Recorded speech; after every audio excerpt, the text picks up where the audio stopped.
cómo mejorar el aprendizaje de mi hijo y cómo hago yo como mamá, y aquí dicen, y cómo hago también como maestra, para que tengan un mejor desempeño en el aprendizaje. No olvidemos, querida comunidad, que apoyar en el estudio a nuestros niños que presentan esta condición es indispensable. La familia, cómo la familia se puede involucrar de una manera directa, no indirecta, sino de una manera directa, en donde la familia podría constituirse realmente en esa respuesta a las muchas necesidades que nuestros niños presentan frente a las exigencias de tipo educativo, el cual sin lugar a dudas supone en la mayoría de ellos, específicamente los que tienen el subtipo inatento y los que tienen el TH combinado, que es inatención, impulsiva, hiperactividad. A esa tipología de niños se les dificulta muchísimo los niveles de atención, los niveles de concentración, y lleva también consigo conductas muy impulsivas y de hiperactividad que requieren la presencialidad de un adulto, en este caso en la casa, de un adulto donde pueda de una u otra manera hacerle un proceso de acompañamiento en el marco de la motivación, de la motivación, del enrutamiento, pero más que el acompañamiento es la motivación que ellos tanto necesitan. Por tanto, tan importante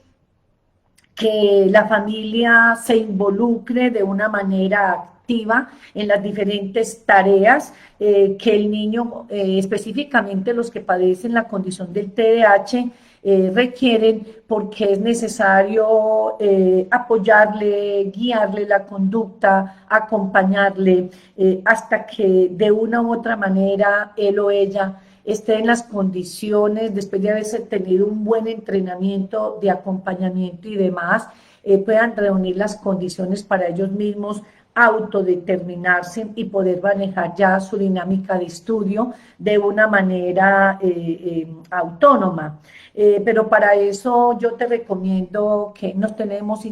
sin lugar a duda que equipar de muchísima paciencia, que es la que menos tenemos nosotros como adultos, porque de alguna manera las conductas de ellos, de una u otra manera, nos exacerba de una manera sustancialmente. Entonces, si no hay la posibilidad de que tú como adulto desarrolles una dosis de paciencia, obviamente de empatía, es decir, tratar de ponernos en los zapatos del niño, del joven, porque cuando tratamos de ponernos en los zapatos del niño, del joven, es un poco más fácil lograr entender cuál es ese universo que él está viviendo y por el cual él está pasando. Y si nosotros como adultos no somos conscientes de todas las proezas por las que ellos pasan, partiendo del mero hecho de que sostener los niveles de atención ante un estímulo por un lapso de tiempo consecutivo, a muchos de ellos les resulta bastante difícil. A otros que a pesar de ser muy inteligentes, no obstante a ello, me dicen, no logro memorizar todo lo que aprendí ayer, hoy se me olvidó, o es muy común en los papás que digan, doctora, es increíble, mi hijo estudiamos hasta las 2 de la mañana anoche y es increíble que en 2 días va para un examen, se prepara 2 días anticipadamente, viene para un examen y a los 3 días encontramos la respuesta de que el examen estuvo con una mala nota, un 1, un 2, después de haber estudiado 2 días consecutivos. Sí, es cierto, papá, es cierto, mamá, es cierto, maestra. Recordemos que ellos tienen unas áreas sustancialmente afectadas que tenemos que aprender a conocer e identificar, y más que censurar, como lo he venido haciendo en otros lives, es más bien de entender, de comprender y más bien buscar algunas estrategias que contribuyan a mediar esa dificultad. Son innumerables las técnicas y las estrategias y las pautas o los tips que yo podría darte, pero el tiempo no nos da. Por eso tan importante la semana del TDAH, precisamente para ir precisando muchos de estos temas que a ustedes les preocupa en su diario vivir. Sin embargo, hoy les voy a traer varios tips como para que los tengamos en cuenta. Recordemos que el éxito del acompañamiento de nuestros niños y jóvenes que tienen esta tipología de condición indiscutiblemente es la perseverancia. Debemos ser personas supremamente perseverantes. Entonces hay 3 características sustancialmente importantes que debemos tener muy en cuenta, como es la paciencia que debemos tener, 2, la empatía para no desesperar,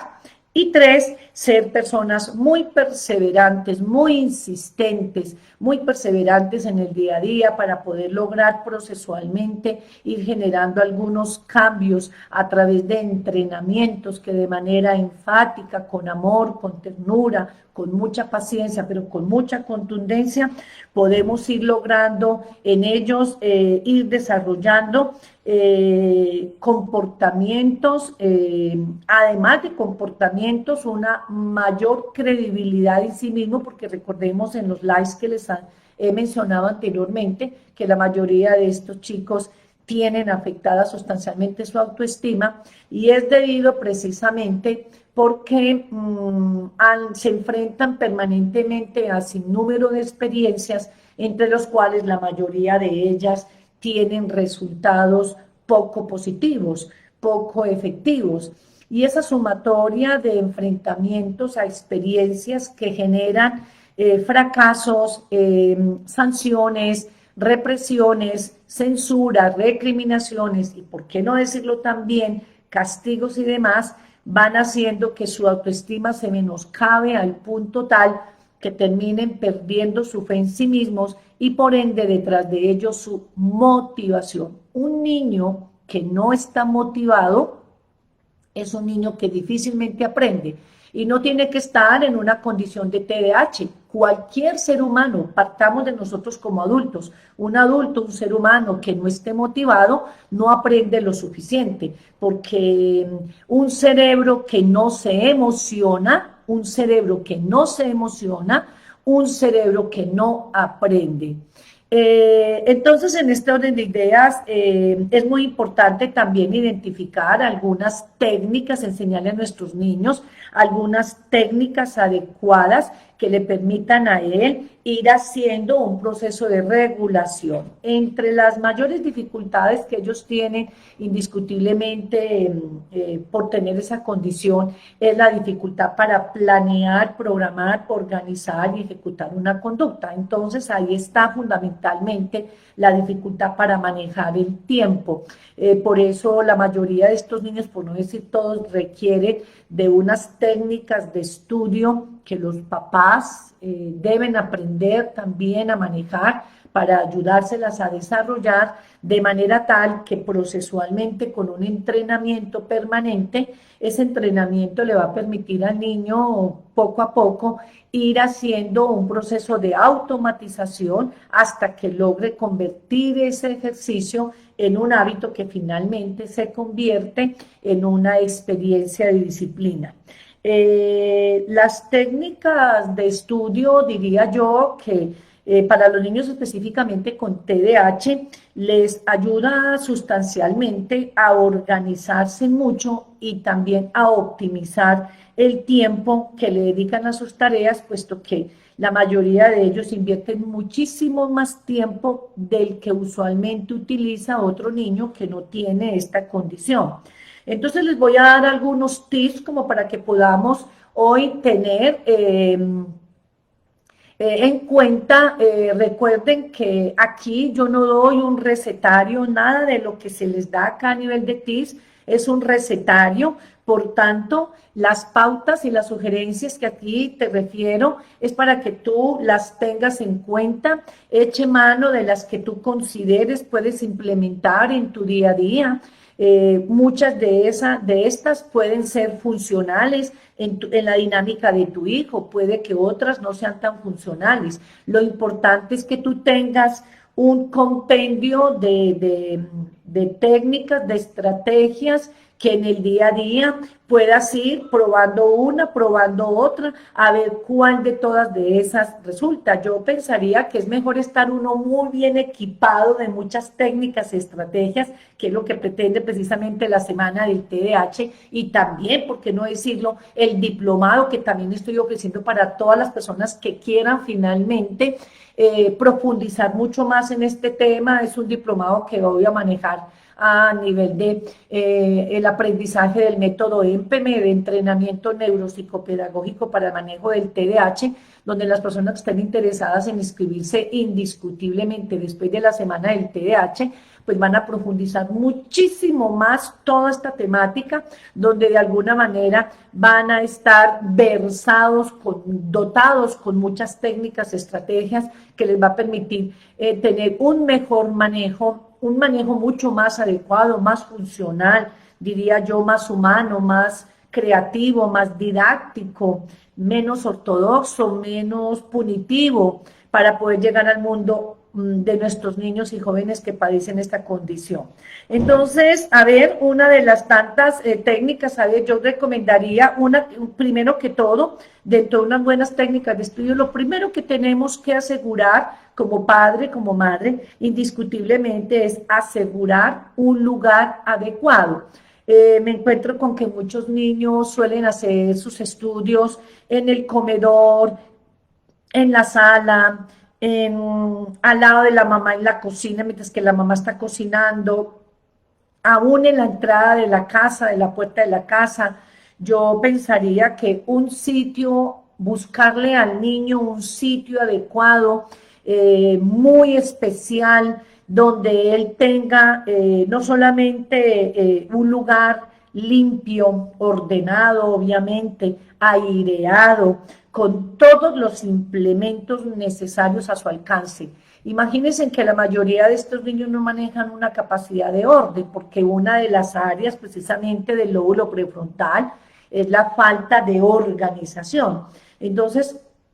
si queremos garantizar una muy buena sesión de estudio, pues indiscutiblemente requerimos de que lo ubiquemos en un lugar muy adecuado, preferiblemente iluminado, muy bien aireado, muy organizadito, y pedirle a él que antes de sentarse a una sesión de estudio, siempre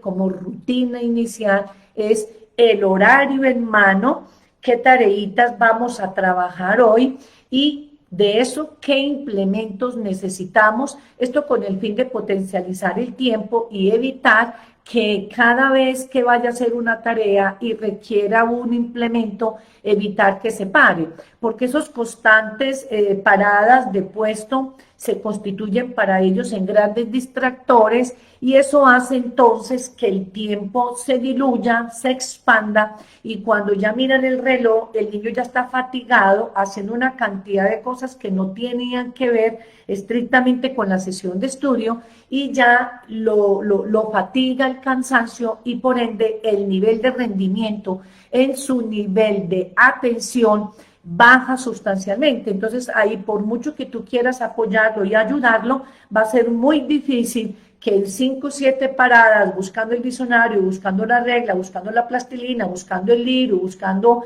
el cuaderno, buscando, en fin, los colores, la cartuchera, se le va un muy buen tiempo que podríamos aprovecharlo al máximo para que él lo potencialice en una sesión de estudio. Entonces, todos los implementos se debe garantizar que deben estar siempre ahí en la mesa en una condición de mucho orden.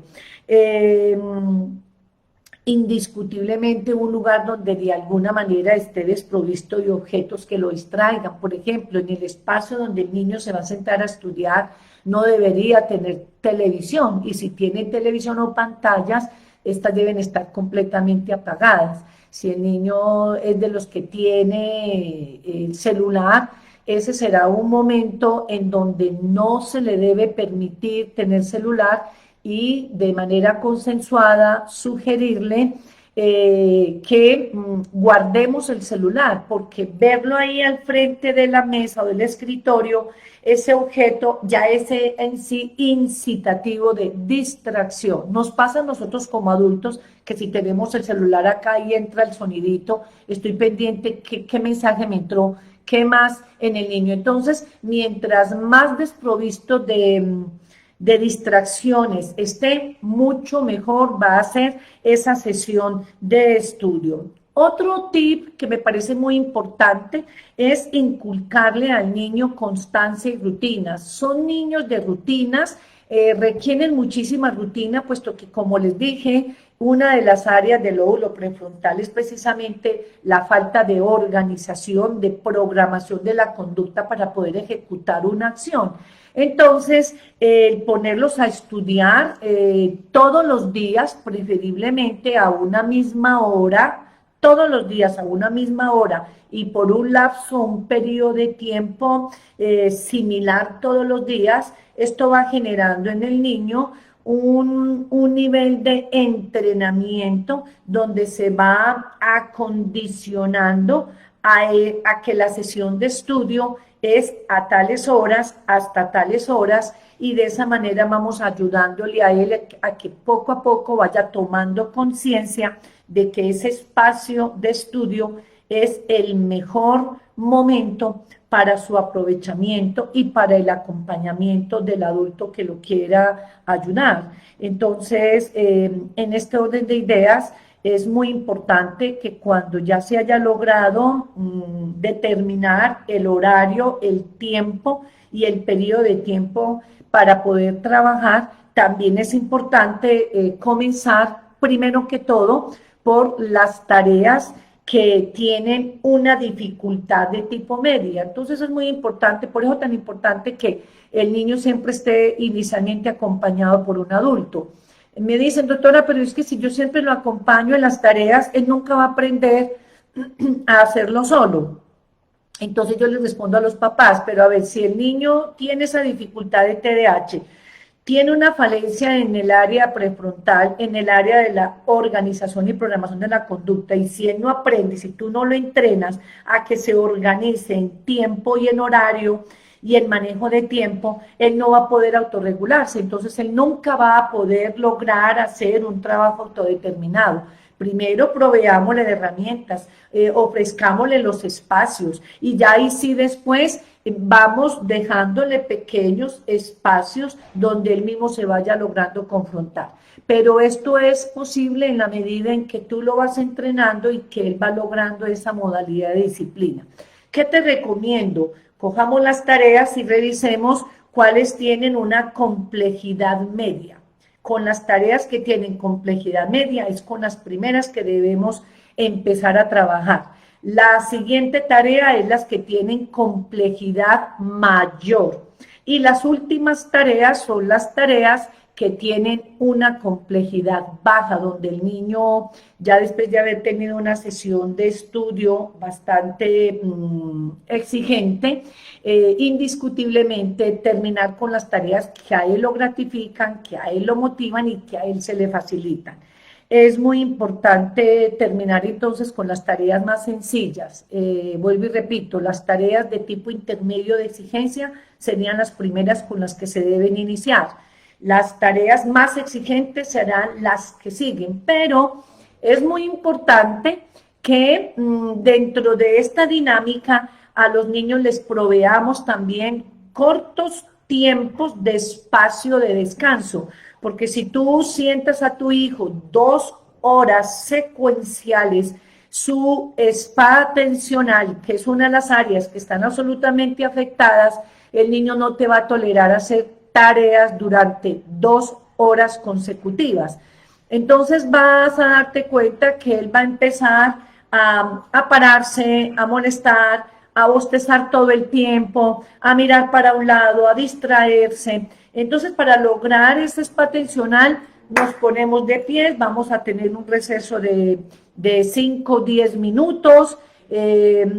mientras el cronómetro está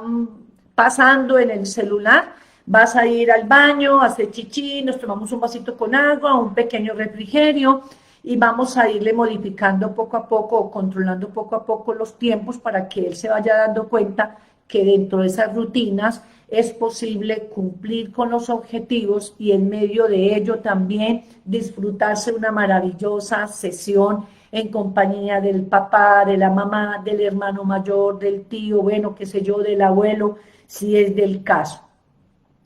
Otro tip que traigo para esta noche es despertar, tratar de despertarles la atención y la motivación de nuestros niños. Recuerde que un cerebro que no está motivado, un cerebro que no se emociona, es un cerebro que no aprende. Recuerde que dentro de nuestras estructuras cerebrales tenemos el sistema límbico. Aquí se los traigo, a ver el cerebrito partido, esta partecita acá del sistema límbico, específicamente esta partecita gris, que es el área amigdalina, en donde está el control y la regulación de las emociones. Esta área, cuando se permea con actividades de motivación, de elogios, de reconocimiento, donde tú utilices un lenguaje pluralista, lo vamos a hacer, claro que lo podemos, está un poco difícil, pero juntos lo vamos a lograr.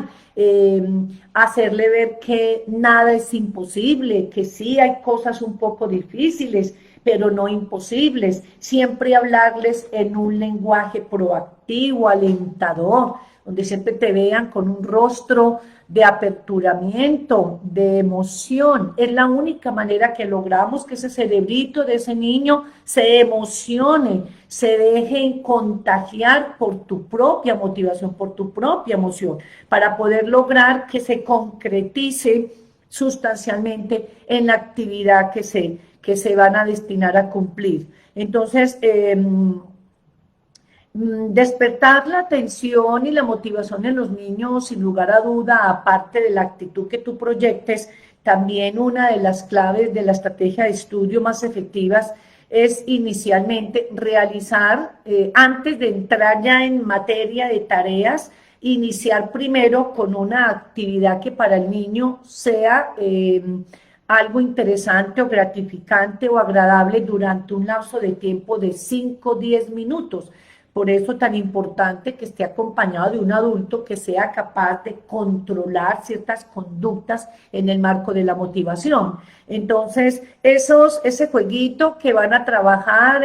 o van a hacer a lo largo de 5 o 10 minuticos como una antesala de la motivación ya para entrar propiamente dicho a la ejecución de las tareas, va a convertirse para él o ella en un gran activador del lotus tonus cerebral, es decir, del tono motivacional cerebral que él necesita. Y ese podría ser un jueguito sencillo de mesa que a él le encante o un juego tecnológico de partidas cortas donde tú sepas que solo invertimos 5 a 10 minutos y ya después stop, ahora sí recesamos y pasamos finalmente ya a nuestra sesión de estudio. Es muy importante que tengas en cuenta también esto. Otros tips que quiero traerte en el día de hoy son muchísimos, por eso tan importante la semana del TDAH y los que estén interesados después de nuestra semana del TDAH también al diplomado del método EPM, bienvenidos a nuestra hermosa comunidad porque precisamente todo esto es para hacerlo con todos esos objetivos. La decisión de los padres cuando vamos a hacer una sesión de estudio es muy importante que si son familias, si está la familia estructurada, papá, mamá, o si hay otros familiares, previo a la sesión de estudio, se llegue a unos consensos, que no se ponga el niño a mirar y a escuchar, que yo no tengo tiempo, que hágalo tú, yo tampoco tengo tiempo, entonces hágalo tú, entonces que lo haga solo. Esas pequeñas discusiones que se suscitan al frente del niño cuando es requisitivo el acompañamiento para una tarea, no es sano ni para ti como adulto, ni aún para el niño, porque lo empezamos a inundar ya de un estado emocional de predisposición de estrés, de tensión. Y recordemos que hay que conservarlo el lotus tonus, es decir, el tono emocional a nivel del sistema límbico. Entonces, si desde entrada ya el niño empieza a ver una discusión, una discrepancia entre quien lo va a acompañar, ese nivel de predisposición le contrarresta la motivación y por ende la calidad de trabajo en la sesión de estudio. Entonces es importante que previo a ello sepan qué días, cómo se turnan los lunes y miércoles, porque mi trabajo me lo permite, voy a acompañar a mi hijo en las tareas, los jueves y los viernes lo acompaña la mamá, y los sábados, por ejemplo, una horita, y los miércoles, por ejemplo, la tía. Bueno, ya eso ustedes lo acomodan, pero sí es muy importante que se haga consensuadamente previo a la sesión de estudio, no en la sesión de estudio.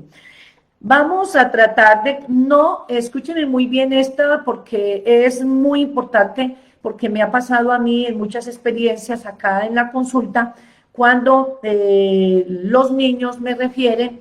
que él está en un colegio muy aburrido porque la materia que ve es muy aburrida y la profesora también es muy aburrida. Y es tan aburrida, yo le digo, venga, mi amor, ¿y por qué crees tú que la profesora es aburrida si es tu directora de grupo? Ella te ama como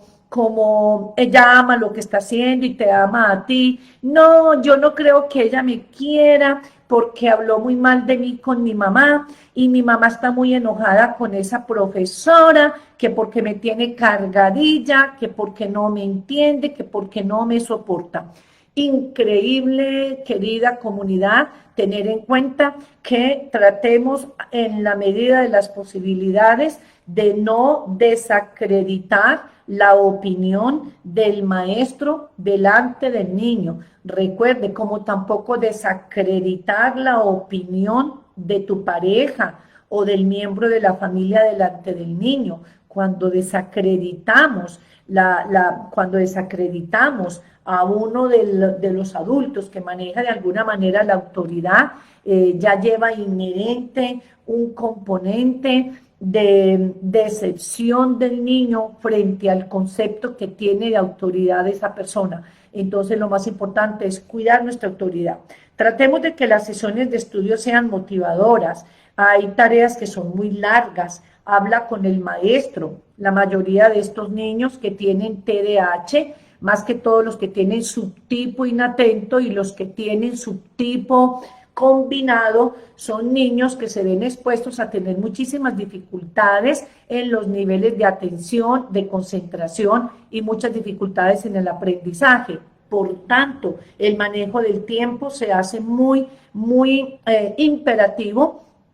Por eso la mayoría de estos niños, más que todos los que tienen dificultades en sus aprendizajes, requieren de asesoría, requieren de unas adecuaciones curriculares donde le disminuyamos el número de tareas para que ellos no se sientan atiborrados. Muchos de ellos suelen atrasarse en sus cuadernos porque son lentos, porque tienen dificultades en su motricidad fina, porque sus mismos niveles de inatención no le permiten concretizarse en el copiado del tablero al cuaderno, y eso hace que lleve a su casa cuadernos sin concluir. Y fuera de eso, pues ya quedan tareas que no fueron concluidas en el aula de clase, ya como tareas para culminar en la casa, y a eso se adiciona otro sinnúmero de ejercicios que también el niño debe cumplir. Entonces, en este orden de ideas se vuelve para la mamá o para el papá o el familiar en una batalla campal, tratando de que en las 2 horas que son el tiempo prudencial para trabajar con el niño, el exceso de actividades se triplicaría el tiempo. Entonces no está ni preparado el niño, ni preparado el adulto, ni preparado nada para poder dar cumplimiento. Entonces me parece que es muy importante el diálogo que tú establezcas con el maestro para que lleguen a unos acuerdos, a unos consensos, porque lo que más nos interesa de nuestros niños es que aprendan a ir resolviendo determinadas situaciones y logren desarrollar niveles competenciales muy específicos,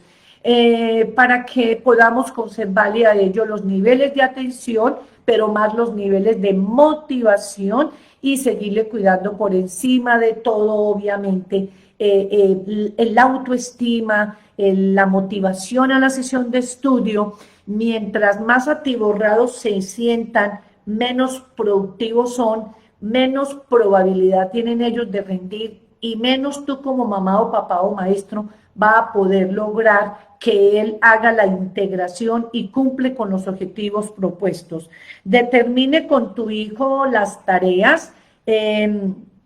o actividades siguiendo un criterio de prioridad. Ponga al niño que diga, bueno, de todas estas tareas, ¿cuál crees tú que es la más importante? Y vamos mirando, dale participación activa al niño para que tome decisiones, y él también proponga, haga propuestas, tengan en cuenta las propuestas que el niño hace para que él se sienta tenido en cuenta, valorado, reconocido en sus habilidades, en sus talentos, en sus posibilidades. Aquí recibo muchas preguntas. ¿Cómo puedo detectar un niño con TDAH, por favor? Alita, y a muchos que me están preguntando por acá porque hay demasiadas preguntas que pues no logro evacuar en este live. Ya inclusive se nos está acabando el tiempo. Asiste a los que están interesados y todavía no han podido, obviamente, inscribirse a la Semana del TDAH, todavía lo pueden hacer escribiendo aquí debajo de este video la palabra TDAH, que automáticamente quedan inscritos. Recuerde que la clase de mañana no la voy a televisar por el Instagram, ni la voy a televisar por el Facebook. Solamente las personas que están inscritas a la Semana del TDAH, puesto que la voy a dar, las clases las voy a dar por el canal mío de YouTube. Entonces, por eso tan importante que hagan la respectiva inscripción, y si todavía no lo has hecho, estás muy a tiempo en este momento con la palabra TDAH. Bueno, estimula y apoya a tu hijo en sus talentos, en sus gustos, provea a su hijo de juegos y de deportes que sean de su gusto. La mayoría de niños son muy impulsivos, tienen mucha energía. El deporte, las actividades artísticas, las actividades lúdicas ayudan muchísimo, muchísimo a contrarrestar los niveles de impulsividad y los niveles de hiperactividad. Recordemos que cada niño tiene particularmente un propio estilo de aprendizaje. Algunos son visuales, otros son auditivos, otros son mucho más sensoriales. Entonces yo aquí recomiendo mucho esta pauta para que los que quieran tomarla. Es muy importante, más que todo para los que son muy auditivos, permitirles que grábenle a él la vocecita, o papá, mamá, graba tú el resumen de un tema que tú veas que a tu niño se le está dificultando y póngalo a que él lo escuche con audífonos, y vemos que cuando él escucha la voz de mamá o escucha la voz de papá o de una persona significativa efectivamente, o él mismo se escucha su vocecita grabada, hay un impacto sustancialmente significativo en el área del spa atencional, que fácilmente logran hacer mayores procesos de asimilación y de comprensión del tema. Entonces, este debe ser una grabación, pues obviamente muy resumida, ojalá creada y expresada por el mismo niño, pero si no lo logra por cualquier condición, tú también la puedes grabar con un tono de voz muy dulce, muy pausado, muy especial, y ponerle a que él lo escuche. Es una técnica maravillosa de aprendizaje. Hay otros que son muy kinestésicos, entonces les encanta aprender parado o moverse mientras que están leyendo. O es el típico niño muy auditivo verbal, porque tiene una excelente fluidez en el lenguaje, en donde le gusta hacer exposiciones verbales. Permítale, papá, en la medida de las posibilidades, de que también él se pare y tenga ciertos movimientos kinestésicos que le ayuden a regular el componente de impulsividad. Lo importante es que tú logres estar vigilante que el cumplimiento del objetivo de lo que están realizando en ese momento, el niño no se desenfoque, pero si él puede ponerse de pies y moverse un poco y detrás de eso hacer una exposición verbal de lo que está aprendiendo, sería fabuloso porque esa es la manera como el niño aprende. No todos son visuales, no todos son auditivos. Bueno, muy bien. Aquí en la parte del TDAH en adultos, hacer lo que se propone sin importar lo que tenga que hacer. Doctora, ¿es parte del TDAH en adultos hacer lo que se propone sin importar lo que tenga que hacer? A ver, estos son temas que se podrían resolver, querida señora, pero hablando del TDAH en adultos, este es otra dinámica, porque tocaría revisar mucho más a fondo los que son TDAH adultos, habría que mirar si se conoció su condición tardíamente o si fue la persona que tuvo un entrenamiento a muy temprana edad. En fin, lo que tú preguntas hace referencia que si hay la parte de la programación de la organización del adulto que tiene TDAH es quizás una de las áreas que más dificultades tienen, y es allí donde deben hacer un trabajo muchísimo más orientado al establecimiento de rutinas, específicamente orientado al manejo del tiempo, porque la mayoría de adultos que tienen TDAH por su condición de la falta de spa atencional,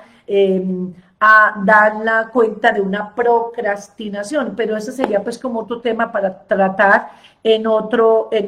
momento. Bueno, quiero recordarles, querida comunidad, que después de la semana del TDAH vamos a abrir, para muchos ya no es desconocido, para los que apenas están vinculando en el día de hoy en el live, hacerles una invitación muy especial. Después de la semana del TDAH vamos a abrir inscripciones al diplomado del método EMPEMED, un método que ha sido creado por mí a lo largo de aproximadamente de 20 años, donde he venido implementando variadas técnicas y estrategias, buscando con ello el mejoramiento de la condición de nuestros niños y de nuestros jóvenes que padecen este tipo de condición. Es importante que quienes estén interesados aquí también puedan inclusive escribir método EMPEMED o me interesa el diplomado, como para ir también mirando qué personas están interesados en formar parte también de esta comunidad